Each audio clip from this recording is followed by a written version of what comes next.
ஆண்டவர் சொல்றாரு, எதை கேட்டாலும்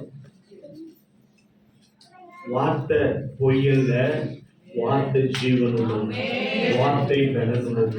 இன்னைக்கு கர்த்தர் சொல்றார், ஏம்மா நீ எதை கேட்டாலும், நீ எதை வேணா கேளு, தேவனுக்கு உகந்ததை எதை வேணா கேளு.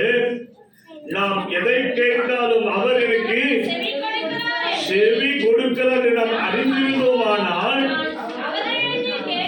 அவரிடத்தில் கேட்டவரை பெற்றுக் கொண்டோம். இதவா பெற்றுக்கொண்ட கையை தட்டி நான் பெற்றுக்கொண்ட இந்த மாதத்துறையின் தேவனாகிய கர்த்தர் எல்லா தேவையும் எனக்கு செய்தார். நான் பெற்றுக்கொண்டேன், இப்போதே நான் பெற்றுக்கொண்டேன். விசுவாசம் நம்முடைய வாழ்க்கையில காணும். பெற்றுக்கொண்டேன், எங்க அப்பா கிட்ட பெற்றுக்கொண்டேன். பாசம்